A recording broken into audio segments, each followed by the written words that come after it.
KPM. Dinasti Gupta, dinasti Maurya, dinasti Nanda. Apa beza ketiga-tiga dinasti ni Kalau adik-adik kat rumah nak tahu apa perbezaan ketiga-tiga dinasti ni, kita akan bersama dengan cikgu yang akan mengajar kita hari ini. Jom kita saksikan profil guru.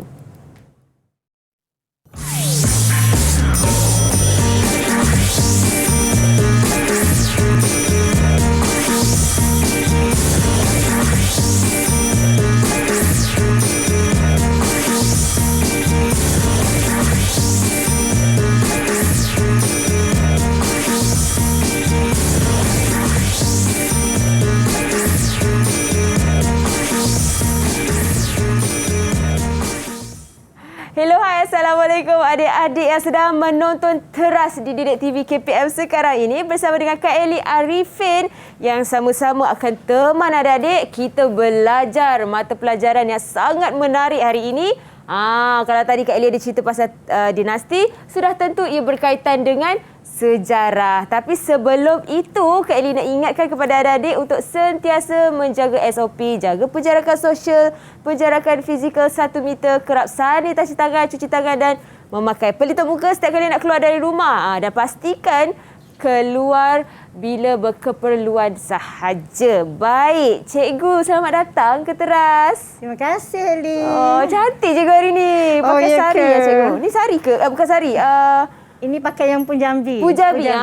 Punjabi. Baik. Cikgu, kita akan sanitasi tangan kita sekarang ini dan mungkin selepas itu cikgu boleh kongsikan sikit tentang pembelajaran kita dan juga kita berkenalan dengan murid-murid dalam talian. Boleh cikgu? Okey, baik. Boleh, Elly. Okey, saya akan sanitasi tangan saya dulu. Silakan cikgu. Okey. Wow. Baik, cikgu, apa kaitan pembelajaran kita ini bersama dengan murid-murid yang akan belajar hari ini?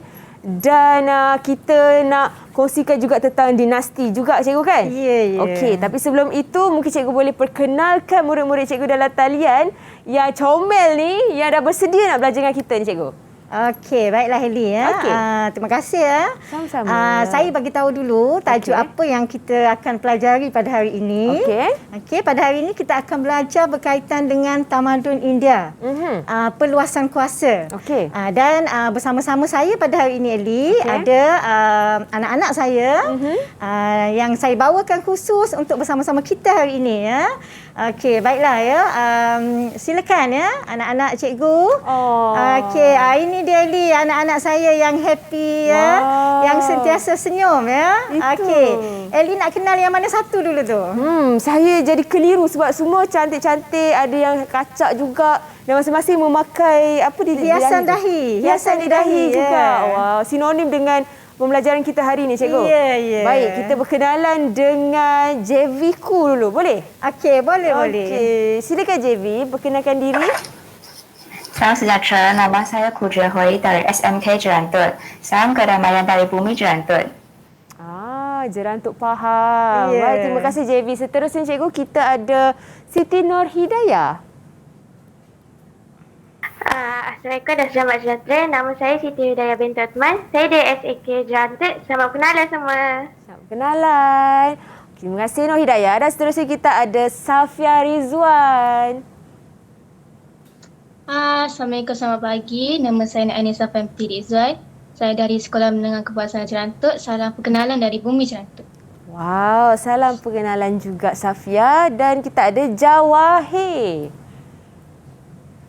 Assalamualaikum dan selamat sejahtera. Nama saya Najawahir Atira binti Jaafar dari SMK Jerantut. Selamat berkenalan semua. Selamat berkenalan juga Jawahir. Dan yang terakhir sekali kita ada satu-satunya kumbang dalam pembelajaran kita hari ini, iaitu Lohendra. Silakan Lohendra.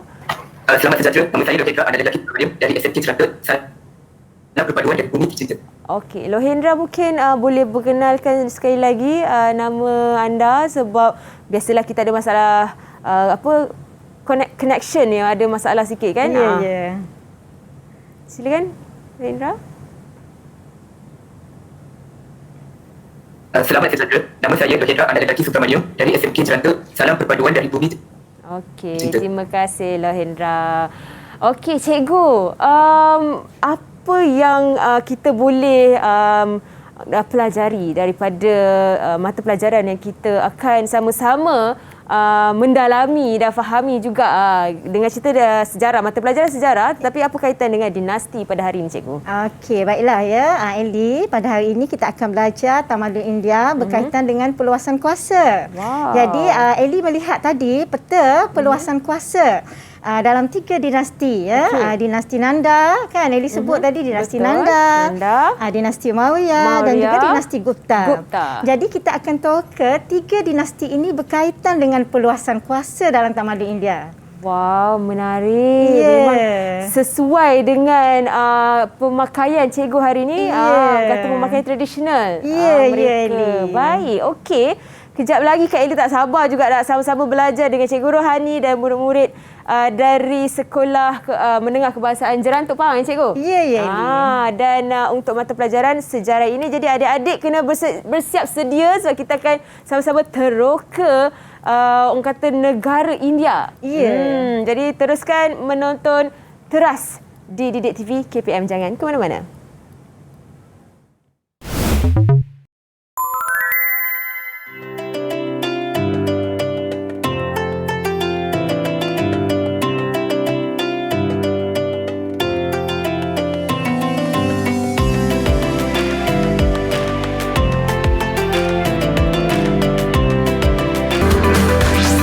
Didik TV KPM.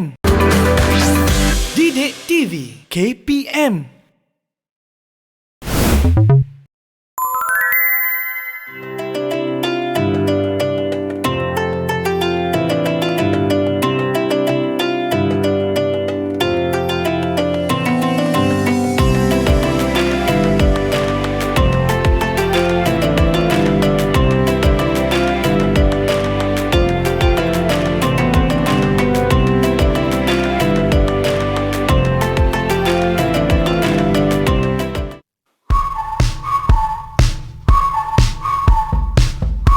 Tamadun India telah lama membuat hubungan dengan alam Melayu, terutamanya daripada aspek perdagangan.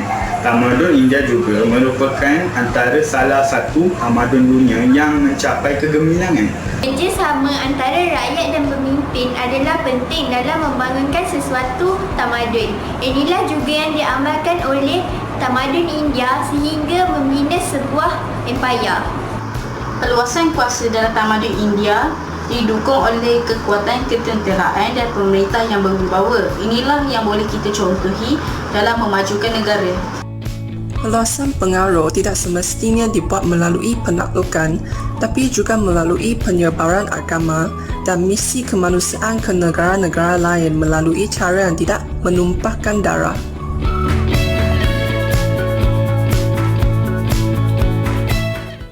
Kembali di Teras di Didik TV KPM bersama dengan Kak Ellie Arifin di sini dan juga Cikgu Rohani yang cantik sangat hari ini berbaju Punjabi. Kerana kita akan sama-sama belajar mata pelajaran sejarah menengah rendah. Untuk topiknya adalah perluasan kuasa dalam tamadun India. Baik, Cikgu. Ya. Kalau kita cerita tadi tentang Nanda, Maurya dan Gupta, saya masih lagi tertanya-tanya kan. Sebab kita nak tahu lebih mendalam tentang dinasti, ketiga-tiga dinasti ini. Jadi apa yang cikgu boleh kongsikan dengan kita hari ini? Okey, baik Ellie. Terima kasih ya. Sama-sama. Okey, jadi pada hari ini kita akan belajar berkaitan dengan peluasan kuasa ya, dalam tamadun India. Okey. Okey, baik ya. Cikgu tayangkan slide. Kita tengok dulu slide ini bersama-sama. Wow. Okey ya. Okey, ini tamadun India. Tajuk dia peluasan kuasa dalam buku teks bab 7. Okey, dan apakah hasil pembelajaran yang akan dicapai pada hari ini bersama dengan pelajar? Yang pertama adalah pelajar akan dapat menyatakan faktor dan bentuk peluasan kuasa. Okey, dan yang kedua, pelajar akan dapat menjelaskan kepentingan kerjasama dalam pembinaan sesuatu tamadun. Jadi inilah hasil pembelajaran yang akan dicapai oleh pelajar pada hari ini. Okey. Okey, baik ya. Sebelum kita lihat kepada peluasan kuasa, Ellie, kita lihat dulu lokasi dan perkembangan. Okey, di manakah lokasi dan perkembangan tamadun India? Okey, lihat ya. Kalau lihat ya dalam peta yang cikgu sediakan, okey, tamadun India ini padanya dia bermula di lembah Indus ya. Bermula di lembah Indus, kemudiannya dia beralih ke lembah Ganges ya. Dekat peta tu ada ya Sungai Indus dan ada Sungai Ganges. Jadi dari lembah Indus beralih ke lembah Ganges dan di lembah Ganges inilah munculnya kerajaan Janapada.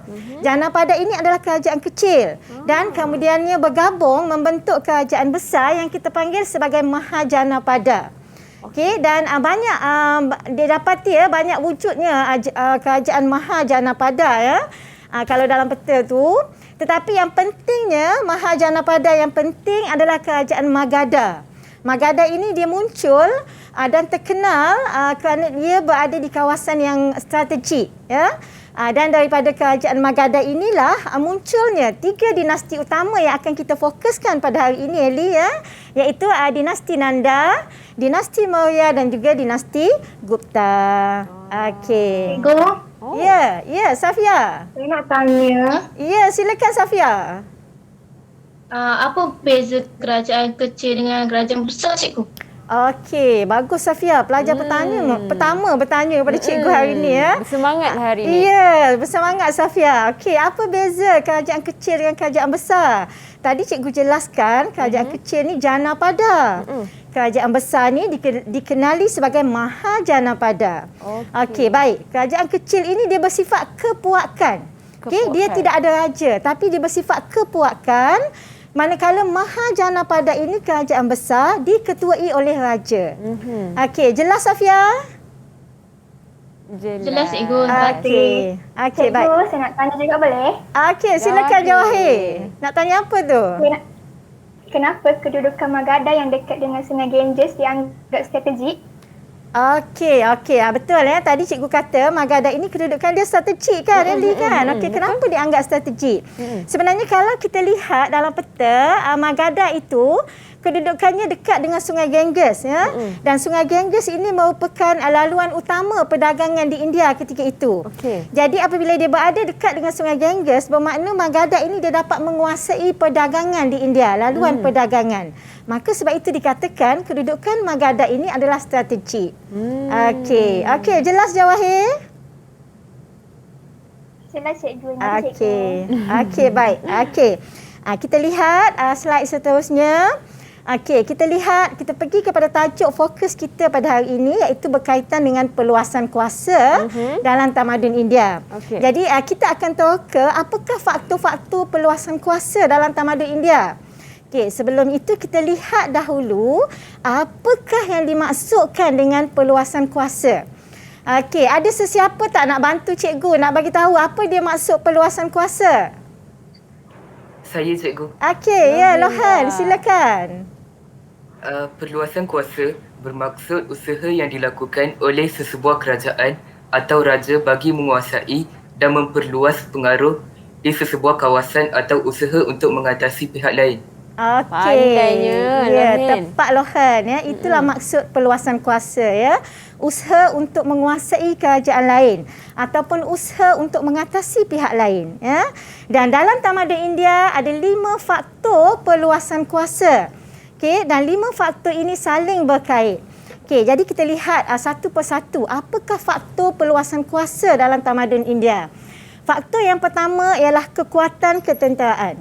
Okey, pastinya perluasan kuasa perlu mempunyai pasukan tentera yang kuat yang digunakan untuk memperluaskan kuasa dan juga mempertahankan negara. Okey, manakala faktor yang kedua adalah dasar pemerintahan. Okey, dasar pemerintahan ini diketuai oleh raja. Seandainya raja itu memang mahu meluaskan kuasa, maka pastilah kerajaan itu akan membuat perluasan kuasa. Okey, dia bergantung kepada dasar pemerintahan raja. Dan yang ketiga, faktor yang ketiga adalah sumber manusia. Okey, sumber manusia yang cukup akan menjamin sesebuah kerajaan itu akan dapat ditadbir dengan baik dan berkesan. Okey, dan faktor yang keempat adalah diplomasi keagamaan. pemerintah yang bijak, dia tidak bergantung ya kepada kekuatan ketenteraan semata-mata untuk memperluaskan kuasa, tapi dia juga akan bergantung kepada diplomasi keagamaan dan juga kemanusiaan untuk dia meluaskan kuasanya. Dan faktor yang terakhir sekali yang kita tidak boleh pandang ringan iaitu faktor keuangan. Perluasan kuasa hanya dapat dibuat jika mempunyai keuangan yang kukuh dan mendapat sokongan daripada pembendaharaan negara. Jadi inilah dia 5 faktor perluasan kuasa dalam tamadun India yang saling berkait antara satu sama lain. Okey. Cikgu, saya nak tanya. Okey, ya Lohan, silakan. Silakan Lohin. Cikgu, apakah maksud sumber manusia? Okey, apakah dia yang dimaksudkan dengan sumber manusia? Okey, baik Lohan ya. Cikgu jelaskan. Sumber manusia ini bermakna tenaga yang boleh digunakan dalam sesebuah negara. Maknanya tenaga rakyat yang boleh digunakan dalam sesebuah negara. Itulah dia yang dimaksudkan sebagai sumber manusia. Okey, jelas Lohan? Jelas cikgu. Terima kasih cikgu. Okey, baik. Okey, jadi inilah dia 5 faktor perluasan kuasa. Baik. Dan sebenarnya Ellie, Ya, sebenarnya pelajar ini telah saya tugaskan untuk menghasilkan sebuah video yang berkaitan dengan faktor perluasan kuasa. Dan pada mulanya Eli, bila saya minta mereka ini menghasilkan sebuah video berkaitan dengan faktor perluasan kuasa, mereka ini menjawab tak pandai, tak biasa dan mereka memang tak tahu macam mana nak buat menghasilkan video. Yelah, bukan bidang mereka. Ya, kali pertama. Apatah betul. lagi mereka ni sebenarnya pelajar menengah rendah lagi Eli ya. Jadi dia tak berapa jelas lagi ya, dia tak berapa tahu sangat nak buat video. Jadi dan kemudiannya bimbingan diberikan secara maya lah Eli ya. Kita sebab tak dapat bersemuka. Jadi alhamdulillah selepas itu mereka berjaya menghasilkan video yang baik. Alhamdulillah. Jadi kita lihat. Mari kita sama-sama saksikan video hasil video penghasilan daripada murid-murid Cikgu Rohani sendiri.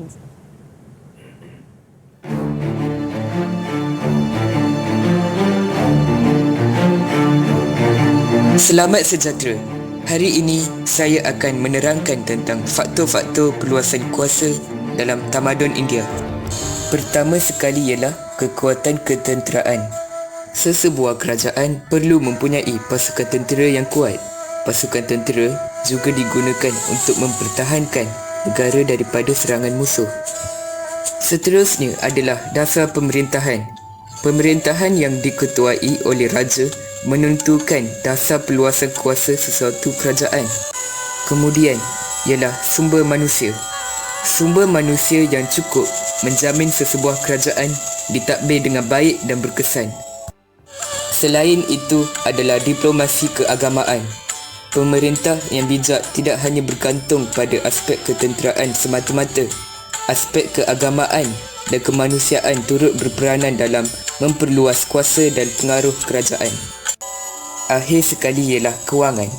Setiap perluasan kuasa perlu mendapat pembiayaan secukupnya daripada perbendaharaan kerajaan. Tanpa kewangan yang kukuh, usaha ini menghadapi kesukaran.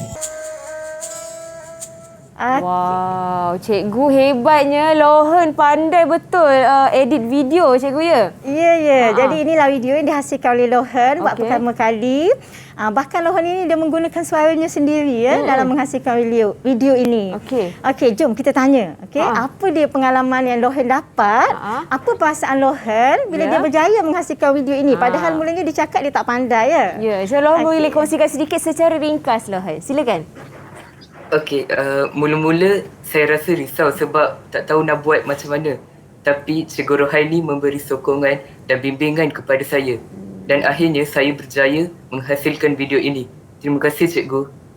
Hebat. Tak lama Lohan boleh jadi orang kata pengkarya yang berjaya pada masa akan datang ya. Baik, terima kasih Lohan. Seterusnya kita ada video juga yang kedua. Dan hasil daripada murid-murid juga. Mari kita saksikan.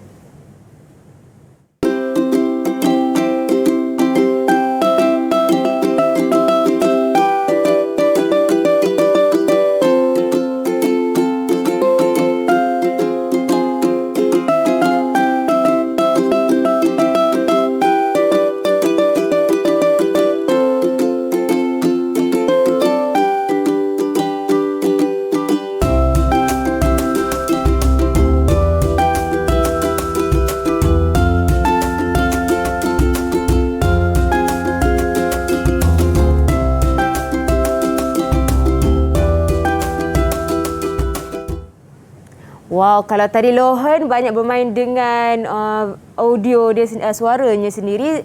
Dari Siti, ni daripada Siti cikgu? Ya. Siti banyak bermain dengan visual juga. Mungkin Siti nak komen sedikit cikgu ya? Ya. Tentang video yang dihasilkan. Silakan Siti. Okey, sebenarnya Kak Ellie cikgu, video ni nampak je simple tapi sebenarnya 3 jam lah buatnya. Tapi walaupun ambil masa yang lama, saya puas hati dengan hasil video yang saya hasilkan sendirilah. Wow, hebat betul lah. Siti ada bakat tu. Kita dah boleh nampak dah.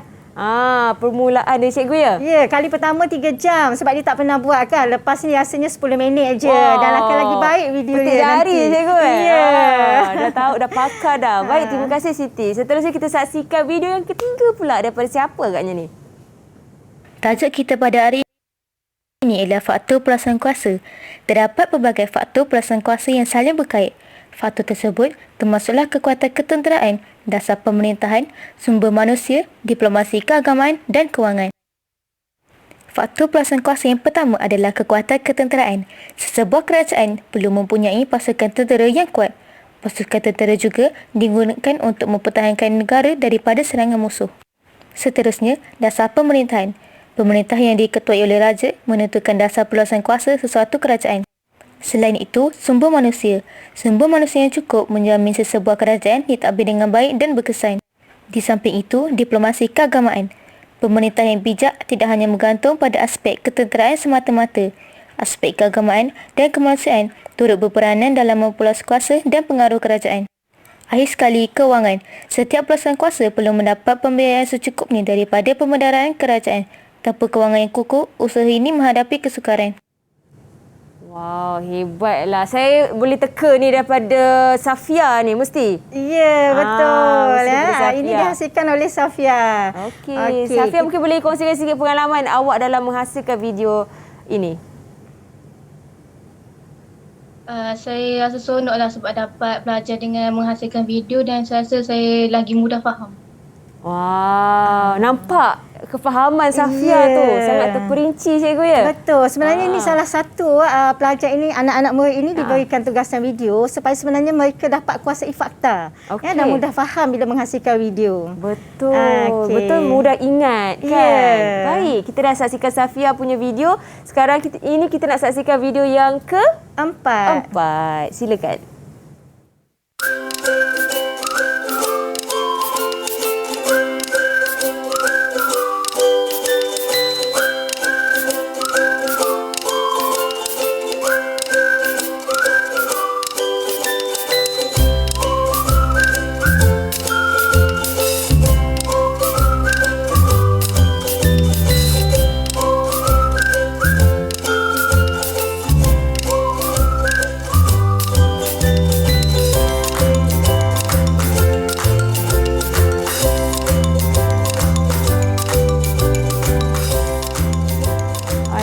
Comelnya video dia cikgu. Ini mesti daripada Jawahir ni. Ya, betul Leli kan. Okey. Kalau dengar video Jawahir ni, muzik dia macam dalam filem Kush Hotahir pun ada. Cuba comel macam tu cikgu ya? Ya. Okey, Jawahir memang ada dapat inspirasi daripada Kush Hotahir ke untuk menghasilkan video ni? Tak ada. Okey, silakan kongsi apa pengalaman yang Jawahir dapat. Okay, mula-mula mestilah rasa bangga dan gembira sebab dapat siapkan video ni. Ambil masa yang lama jugalah sebab saya pun first time buat video ni. Tapi dah nampak macam pakar dah dalam menghasilkan video ni cikgu. Okey, insya-Allah. Okey, terima kasih Jawahir dan kita nak saksikan video yang terakhir daripada murid-murid cikgu. Mari kita saksikan.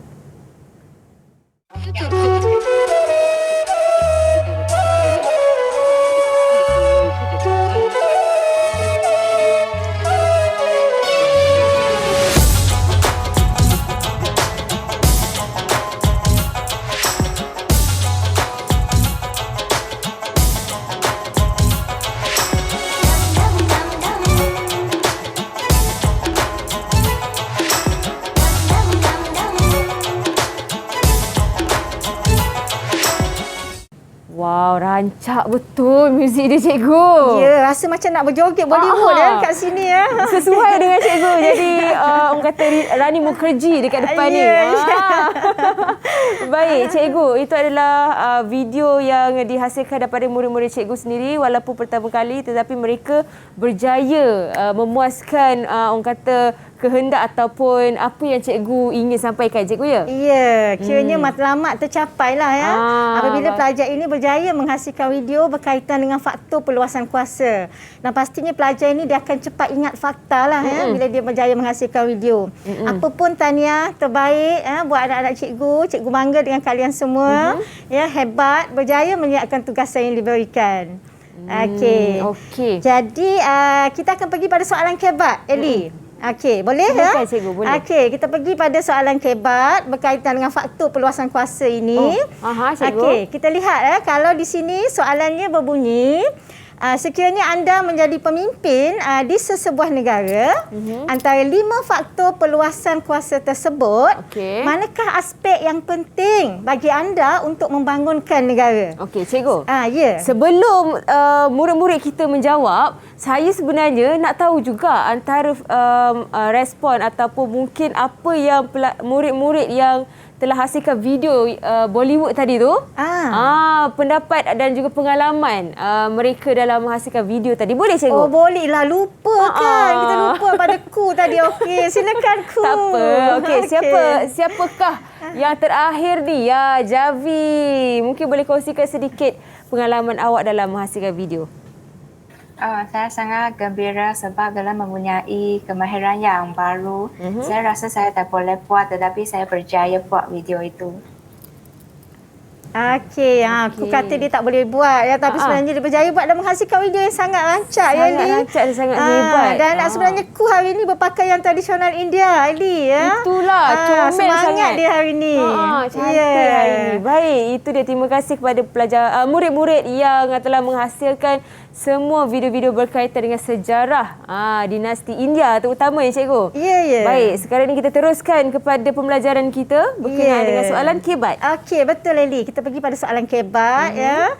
Okey, cikgu ulang sekali lagi lah ya. Soalan kebat ni bunyinya, sekiranya anda menjadi pemimpin di sesebuah negara, antara 5 faktor perluasan kuasa, yang manakah faktor yang akan anda, yang manakah aspek yang penting untuk anda membangunkan negara? Maknanya dalam 5 aspek tu pelajar fokus pada faktor yang mana? Okey, baik ya. Ada sesiapa nak beri jawapan tak? Okey, pelajar fokuskan pada soalan mana? Okey, Lohan, silakan. Paling bersemangat Lohan. Ya. Kalau saya jadi pemerintah cikgu, saya akan utamakan ekonomi atau kewangan negara yang kukuh. Pendapatan negara yang meningkat dapat digunakan untuk rakyat. Ekonomi negara yang kukuh menunjukkan rakyat hidup senang lenang dan makmur. Okey, tepat Lohan. Tahniah ya. Lohan ni kalau jadi menteri nanti, dia akan jadi menteri keuangan. Dia fokuskan kepada ekonomi. Betul. Betul ya. Dia fokus pada ekonomi kerana baginya ekonomi yang kukuh, rakyat akan senang lenang. Tahniah Lohan. Tepat jawapan Lohan ya. Okey, ada lagi tak? Okey, ada lagi yang nak bagi pandangan? Okey, silakan Jawahir. Kalau saya jadi pemerintah lah kan cikgu, saya akan fokus pada pertahanan negara kerana pertahanan negara yang kuat penting supaya negara kita tidak dijajah semula. Saya juga akan memberikan peruntukan yang lebih untuk pertahanan, untuk mengukuhkan pertahanan negara saya. Kak Eli memang menantikan Jawahir untuk menjadi menteri dalam negara kita sebab dia mementingkan orang kata kehendak rakyat juga ya. Ya, dia mementingkan pertahanan. Nampak je Jawahir ni lemah lembut tapi sebenarnya mementingkan pertahanan. Betul. Ya. Okey, tepat Jawahir. Tahniah ya. Okey. Jawapan yang bagus yang cikgu boleh terima. Okey, ada lagi tak siapa nak bagi jawapan? Okey, sebelum Saya cikgu. Siapa tu? Siti. Ya, saya. Okey, Siti, sebelum Siti memberi jawapan Siti, simpan dulu, kita rahsiakan dulu sebab kita tahu memang jawapan ni jawapan yang sangat bernas ni kejap lagi sebab kita nak berehat cikgu. Okey. Kita nak berehat seketika, kita kembali selepas ini di Teras di Didik TV KPM.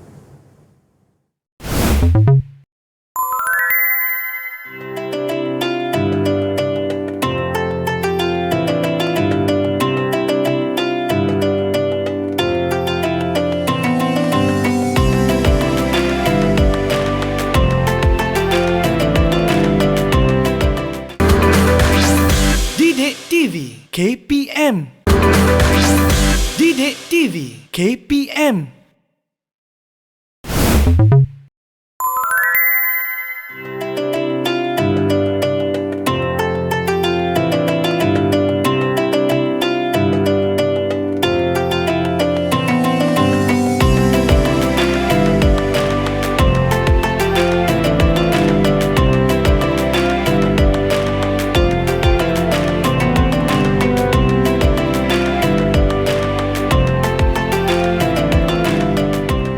Kembali di Teras di Didik TV KPM bersama Kak Eli Arifin di sini dan juga Cikgu Rohani yang cantik manis hari ini serta murid-murid dari Sekolah Menengah Kebahasaan Jerantut Pahang untuk sama-sama kita belajar mata pelajaran sejarah. Topiknya adalah perluasan kuasa dalam tamadun India. Baik Cikgu, kalau tadi kita nak dengarkan jawapan daripada Siti Nur Hidayah tentang soalan kebat kita hari ini, Siti dah bersedia? Dah, saya dah sedia. Baik, silakan Siti. Okey, kalau saya lah cikgu, saya akan fokus kepada sumber manusia. Rakyat nadi utama dalam sebuah negara. Rakyat yang sihat, bergembira serta berilmu dapat menyumbang kepada negara dari segi ekonomi dan juga kemakmuran negara. Ya, betul ya Siti, betul sangat ya. Sebenarnya sumber manusia itu perlu difokuskan. Sebenarnya tanpa rakyat tidak adalah negara. Okey, jadi bagus ya. Terima kasih, semua anak-anak cikgu hari ini dapat jawab soalan kebat ni dengan baik. Sebenarnya soalan kebat ni apa sahaja jawapan yang munasabah akan diterima asalkan mereka ini mempunyai hujah yang kukuh. Dan anak-anak cikgu tadi berjaya memberikan hujah yang kukuh untuk menyokong jawapan tadi. Okey, tahniah, terbaiklah. Okey, jadi kita pergi pada bahagian yang seterusnya iaitu bentuk perluasan kuasa. Tadi faktor perluasan kuasa. Sekarang ini kita belajar pula bentuk perluasan kuasa dalam tamadun India. Bentuk perluasan kuasa ni ada dua ya. Yang pertama ialah perluasan kuasa fizikal dan yang kedua adalah perluasan kuasa berbentuk keagamaan. Okey, kita lihat satu-satu apakah dia dulu perluasan kuasa fizikal. Okey ya. Okey, kita lihat perluasan kuasa fizikal yang dijalankan oleh dinasti Nanda. Baik. Okey, dinasti Nanda ini dia muncul pada 345 hingga 321 sebelum Masihi. Okey, dan jika kita lihat ya, cikgu ada bawa peta di studio. Okey, Eli izinkan saya silakan sekejap. Okey. Di sini ya, ini adalah peta dinasti Nanda. Okey, dinasti Nanda ini dia mengancur daripada Bengal ya hinggalah kepada Punjab. Hinggalah kepada Punjab. Dan dinasti Nanda ini dia telah menggunakan kekuatan ketenteraan ya dalam memperluaskan kuasanya untuk membentuk sebuah empayar. Okey ya, dinasti Nanda mempunyai 20,000 kavaleri. Kemudian 200,000 infanteri dan juga 3,000 tentera bergajah. Okey, jadi kalau kita lihat kat sini Eli, kita dengar istilah yang baru, betul tak? Betul. Kita dengar istilah kavaleri dan juga kita dengar istilah infanteri. Ya. Okey, cikgu nak tanya anak-anak cikgu ni. Siapa yang boleh bantu cikgu terangkan apakah yang dimaksudkan dengan infanteri dan juga kavaleri? Okey, siapa nak bantu Saya cikgu. Okey, silakan Jawahir. Kavaleri bermaksud tentera berkuda, manakala infanteri ialah tentera berjalan kaki. Ya, betul. Okey, tahniah Jawahir ya, jawapan yang tepat. Kavaleri itu maknanya tentera berkuda Eli. Okey. Dan infanteri itu adalah tentera berjalan kaki. Ini ada cikgu tunjuk ya. Cikgu berikan tentera berkuda dan juga pejalan kaki dan juga tentera bergajah. Dan dinasti Nanda ini dia telah memilih satu kawasan ini dinamakan sebagai Pataliputra untuk dijadikan sebagai pusat pemerintahan. Baik. Okey, jadi itu dinasti Nanda. Okey, kita pergi pada dinasti yang kedua. Okey. Dinasti yang kedua adalah dinasti Maurya. Okey, dinasti Maurya ini dia muncul selepas dia menggulingkan dinasti Nanda Eli. Wow. Okey, selepas tamatnya habisnya dinasti Nanda, naiklah dinasti Maurya ya. Dan pengasas dinasti Maurya ini ialah Chandragupta Maurya. Okey, dan Chandragupta Maurya ni sebenarnya Eli semasa dia menaiki takhta, dia baru berusia 25 tahun. Tetapi dia berjaya menumpaskan dinasti Nanda. Okey, dan sebenarnya ada sebuah filem berkaitan dengan Chandragupta Maurya ini. Sangat menarik Eli. Kalau lihat memang tenganga lah. Asoka ke? Okey, Asoka selepas ini. Oh, Eli. selepas tu. Salah. Sebelum ini tu lagi. Datuk Asoka Eli. Datuk Asoka. Chandragupta Maurya ini adalah Datuk Asoka yang merupakan pengasas kepada dinasti Maurya. Okey, baik, kita lihat ya. Chandragupta Maurya ini dia berjaya membentuk empayar yang luas dan Chandragupta juga menggunakan kekuatan ketenteraan. Jika kita lihat ya dalam peta yang cikgu bawa ke studio, okey, peta dinasti Maurya, jika kita lihat dia lagi luas kekuasaan dia. Okey, berbanding dengan peta dinasti Nanda tadi. Dinasti Maurya ini dia daripada Teluk Bengal sampailah kepada Hindu Kush, termasuk Afghanistan dan juga Pakistan. Berjaya dikuasai oleh dinasti Maurya. Boleh dikatakan hampir seluruh India berjaya ditakluki oleh dinasti Maurya. Dan apakah kekuatan yang ada dalam dinasti Maurya ini sehingga dia berjaya mempunyai kawasan jajahan wilayah yang luas. Okey, jika kita lihat ya dalam peta ni cikgu pun dah tulis kat situ. Dinasti Maurya ini dia mempunyai 30,000 kavaleri, okey, 600,000 infanteri dan juga 9,000 tentera bergajah. Jika kita bandingkan dengan dinasti Nanda tadi Eli kan, jika kita lihat bahawa dinasti Maurya ini mempunyai kekuatan angkatan yang lebih hebat. Berganda. Ya, berganda. Okey, jadi tidak sebab itulah ya dia berjaya menggulingkan pemerintahan dinasti Nanda. Okey, dan hebat Eli ya. Dan cerita dia pun sangat menarik Eli. Okey. Dan selepas itu dinasti Maurya ini makin berkembang apabila Maharaja Asoka menaiki takhta. Tadi saya cakap Asoka ini adalah cucu kepada Chandragupta Maurya kan? Ya, Eli. Dan ada filem Eli. Eli pernah tengok tak? Filem Asoka. Saya tahu. Asoka tu daripada Shah Rukh Khan. Ya, betul Eli. Saya pernah saksikan. Ya, pelakon utama dia Shah Rukh Khan. Cerita dia pun sangat menarik. Itu juga adalah sebuah cerita hebat yang diangkat daripada kisah yang benar sebenarnya. Cuma ditongkok tambahlah. Okey. Jadi kalau kita lihat ya, Asoka ini, apa kelebihan Asoka ini? Dia berjaya menguasai kawasan yang tidak pernah dikuasai oleh datuk dia, iaitu Kalinga. Okey, masa-masa Chandragupta Maurya dia tidak berjaya menguasai Kalinga. Tetapi Asoka, Kalinga berada di sini Eli. Okey, di sini adalah kawasan Kalinga.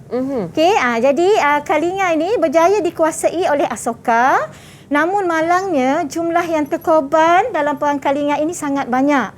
Okey, korbannya memakan 100,000 nyawa melayang dan 150,000 rakyat kehilangan harta benda. Okey, itulah dia ya, perluasan kuasa dalam dinasti Maurya. Adakah itu bermaksud pemerintahan Asoka ni gagal berbanding dengan datuknya? Oh, tidak ya. Asoka ni dia lagi hebat lah Heli. Dia lagi berdaya dapat meluaskan kuasa. Kan sebelum ni datuk dia tak dapat menguasai Kalinga di sini. Tetapi di bawah Asoka berjaya menguasai Kalinga. Cuma perang Kalinga menyaksikan pertumpahan darah yang banyak. Yang selepas ini saya akan terangkan bahawa perang ini akhirnya telah mengubah Asoka. Telah mengubah dasar Asoka. Okey ya, dia mengubah dasar Asoka menjadi lebih bertanggungjawab. Okey, tidak lagi menggunakan kekuatan ketenteraan untuk meluaskan kuasa. Dia jadi macam nak gila sikitlah Heli selepas perang Kalinga tu sebab dia melihat darah yang sangat banyak mengalir. Takutlah ya. Ya. Baik, itu adalah dinasti Maurya. Ya, ada nak tanya tak pelajar cikgu setakat ni? Okey. Okey, ada soalan nak tanya tak? Sayang, nak tanya soalan? Kenapa Kalinga ni tidak dapat dikuasai oleh Chandragupta Maurya sedangkan Chandragupta Maurya ni tokoh yang hebat dah? Bagus Siti. Soalan yang menguji kefahaman sebenarnya ni ya. Eli, datuk dia Chandragupta Maurya ni dah hebat dah tapi tak berjaya menguasai Kalinga. Tapi berjaya dikuasai oleh Asoka. Apa sebenarnya yang ada di Kalinga ni sehingga susah dikuasai? Okey, baik. Sebenarnya Kalinga ini semasa berada di bawah dinasti Nanda, Kalinga ini dia tunduk kepada pemerintahan dinasti Nanda. Dan Kalinga, dan Kalinga ini merupakan sebuah kawasan perdagangan yang makmur.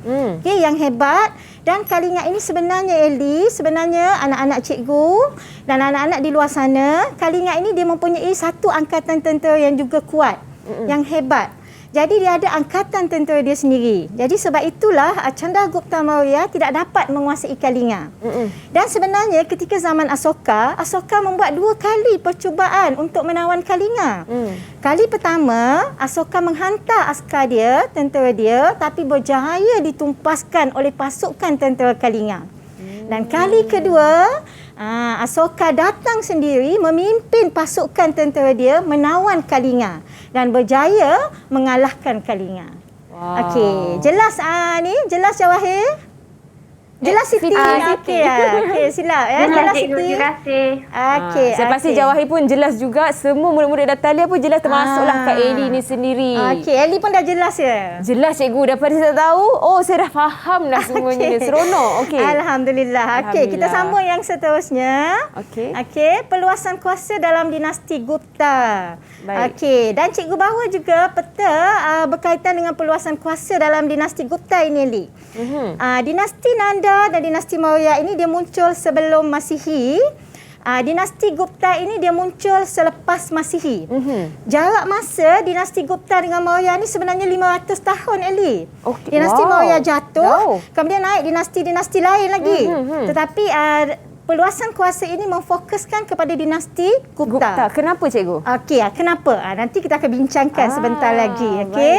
Okey, jadi peluasan kuasa dalam dinasti Gupta ini sebenarnya Empayar Gupta dia berjaya menguasai wilayah daripada Bengal juga sampai ke Punjab.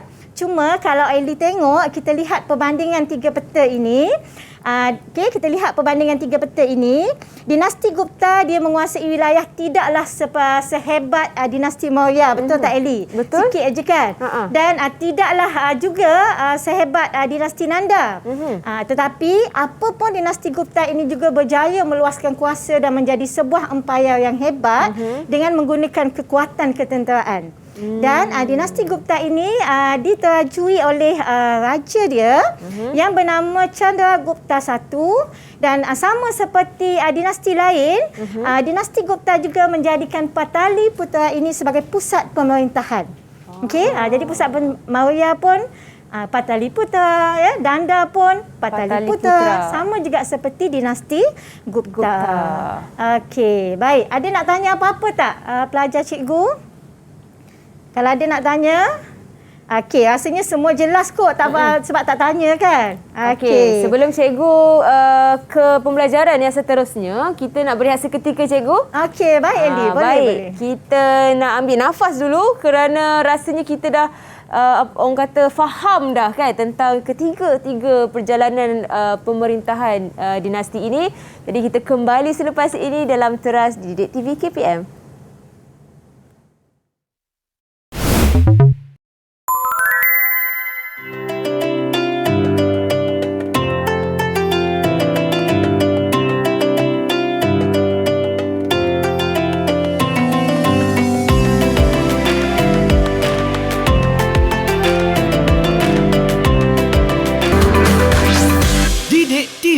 KPM. Didik TV KPM.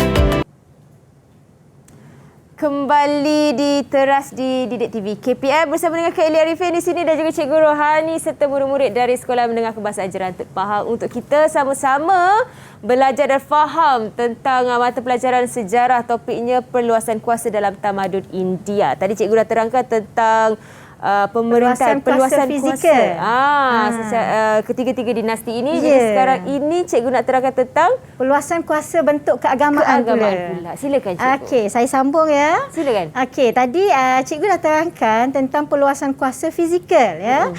Dan berhenti setakat perang Kalinga. dan berlaku banyak pertumpahan darah. Jadi di situ pemerintah tamadun India melihat bahawa perluasan kuasa fizikal ini perlu digantikan dengan cara yang lebih baik dan akhirnya muncullah bentuk perluasan kuasa yang kedua, iaitu perluasan kuasa berbentuk keagamaan. Okey, baik, kita lihat tadi ketika zaman Asoka, tadi cikgu sebut tentang Perang Asoka. Jadi Perang Kalinga, jadi Asoka telah menghentikan perluasan kuasa secara fizikal selepas Perang Kalinga. Okey, dan Asoka ini lebih menumpukan pada agama Buddha selepas itu.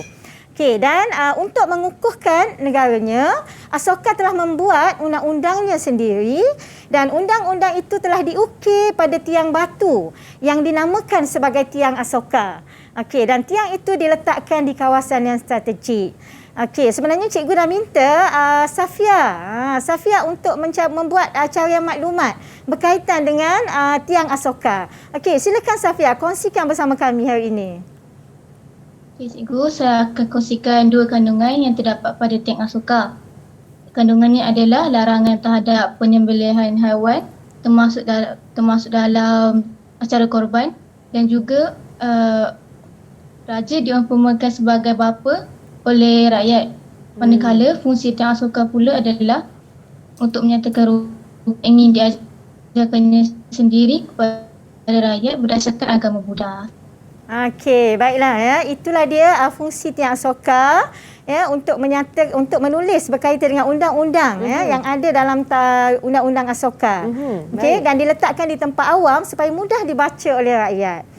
Okey, dan Asoka ini telah mengembangkan agama Buddha dengan utusan-utusan agama Buddha dihantar ke Tibet, Nepal, Alexandria, Burma dan lain-lain. Dan Asoka juga telah menghantar utusannya yang bernama Mahendra ke Sri Lanka untuk mengembangkan agama Buddha. Begitu juga ke Asia Tenggara. Juga dihantar utusan yang bernama Sona dan juga Utara untuk mengembangkan agama Buddha di Asia Tenggara. Okey, ada nak tanya tak pelajar cikgu setakat ni berkaitan dengan perluasan agama, keagamaan ini? Saya cikgu nak tanya. Okey, silakan. Jawahir nak tanya apa tu? Okey, tadi cikgu ada nyatakan bahawa agama Buddha ni berkembang ke seluruh India semasa zaman Asoka. Tapi kenapa hari ni majoriti rakyat negara India ni menganut agama Hindu? Okey, baik. Okey, sebenarnya soalan ni bukan calon-calon soalan ni pelajar ni dia cuba kaitkan, Jawahir ni dia cuba kaitkan apa yang dipelajari dengan tamadun India ni dengan tamadun India yang wujud pada hari ini. Sebenarnya soalan ni bagus, dia cuba nak memahami apa yang dia pelajari ini dan kaitkan dengan apa yang ada pada hari ini. Betul tadi cikgu cerita Asoka ini dia mengembangkan agama Buddha, terkenal di seluruh India, bahkan disebarkan sehingga keluar negara.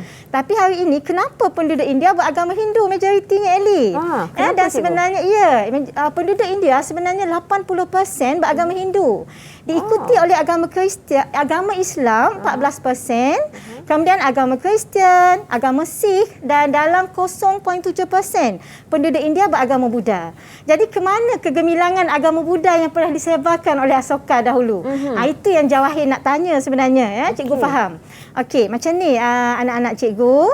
Sebenarnya ketika agama Buddha ini memang disebarkan ketika zaman dinasti Maurya berkembang sehinggalah keluar negara. Tetapi selepas Asoka mangkat dan agama Buddha mulai merosot, apatah lagi selepas 50 tahun kemangkatan Asoka, dinasti Maurya ini telah jatuh. Maka merosotlah agama Buddha. Dan selepas itu naiklah 500 tahun selepas itu naiklah dinasti Gupta dan dinasti Gupta ini memang menyebarkan dan mengembangkan agama Hindu. Jadi itulah antara sebab kenapa agama Buddha ini tidak mempunyai ramai penganut seperti dahulu di India. Sebab merosot, agama Buddha ini merosot apabila jatuhnya dinasti Maurya. Okey, baik. Jelas Jawahir? Jelas, terima kasih cikgu. Okey, seterusnya kita pergi perluasan keagamaan dalam dinasti Gupta Okey, dan seperti cikgu cakap tadi, dinasti Gupta ini dia menekankan kepada agama Hindu. Dan agama Hindu ini ditekankan bukan sahaja di dalam pemerintahan, tetapi juga di dalam perdagangan, seni bina, kebudayaan dan sebagainya. Dan dalam dinasti Gupta ini ada seorang raja yang namanya Raja Samudragupta yang meminati puisi berbentuk keagamaan. Dan sehingga kan baginda ini digelar sebagai Kavi Raja ataupun Raja Penyair. Dan dinasti Gupta ini telah mencapai zaman keemasan dalam agama Hindu. Kita jumpa satu istilah baru pula iaitu zaman keemasan. Okey, cikgu nak tanya, okey. Cikgu nak tanya Lohan lah. Apakah yang Lohan faham dengan zaman keemasan? Zaman keemasan bermaksud pencapaian atau kemajuan besar dan tertinggi dalam bidang tertentu yang dicapai oleh sesebuah pemerintahan. Okey, tepat Lohan. Itulah dia zaman keemasan, pencapaian tertinggi yang dicapai dalam sesuatu pemerintahan ataupun agama Hindu. Okey, baik Eli kita pergi pula pada aktiviti seterusnya. Aktiviti hot seat. Kerusi panas. Ya, betul Eli. Pandai Eli ni hot seat ni kerusi panas. Sebenarnya macam ni Eli, aktiviti hot seat ni kalau semasa aktiviti bersemuka, pelajar yang terpilih dia akan datang ke hadapan kelas, berada di kursi yang di tengah-tengah, datang tanpa membawa nota dan sebarang catatan. Dan dia akan menjawab semua persoalan yang dikemukakan oleh kawan-kawan dia dalam kelas tu berkaitan tajuk. Dan kawan-kawan dia yang bertanya tu akan tahulah apa yang nak ditanya. Sebab mereka pun dah mahir tajuk tersebut. Betul. Okey, jadi hari ni Eli, kita juga akan buat aktiviti hot seat bersama dengan pelajar hari ini. Okey, dan pelajar yang terpilih adalah Siti Nur Hidayah, diundi untuk menjadi berada di kursi panas. Okey, silakan kita mulakan aktiviti hot seat. Silakan. Okey. Ada siapa nak tanya? Boleh tanya? Saya nak tanya Siti. Okey, nak tanya apa tu? Di manakah pusat pemerintahan di dinasti Nanda, dinasti Maurya dan dinasti Gupta? Okey, sebenarnya pusat pemerintahan ketiga-tiga dinasti tersebut adalah sama, iaitu di Pataliputra. Okey, jelas tak penerangan saya? Jelas Siti. Okey, baik Siti. Kak Eli nak tanya jugalah kalau macam tu. Okey, apa tu Kak Eli? Kalau tadi ku tanya di manakah pusat pemerintahan dinasti, ketiga dinasti ini. Jadi Kak Eli nak tanya kenapa ketiga dinasti ini memilih Pataliputra sebagai pusat pemerintahan? Okey, sebenarnya macam ni Kak Eli. Ketiga dinasti ini memilih Pataliputra sebagai pusat pemerintahan mereka kerana lokasi Pataliputra ni berdekatan dengan lembah Ganges. Jadi maka Pataliputra ni boleh mendominasi perdagangan di lembah Ganges. Selain itu juga Pataliputra ni juga merupakan pusat perdagangan yang penting di Tamadun India pada zaman itu. Tu kebetulan pula. Okey, boleh saya teruskan? Silakan. Okey, kebetulan pula berlaku perkembangan kebudayaan di di Pataliputra selepas pusat tamadun India beralih dari lembah Indus ke lembah Ganges. Terang tak penerangan saya ni Kak Eli? Sangat terperinci. Jelas Bagus sangat. Terima kasih Siti. Seterusnya? Hidayah, saya nak tanya. Alamak, berebut. Okeylah, Lohan lah. Saya nak tanya, mengapakah Magadha muncul sebagai kuasa yang penting di India?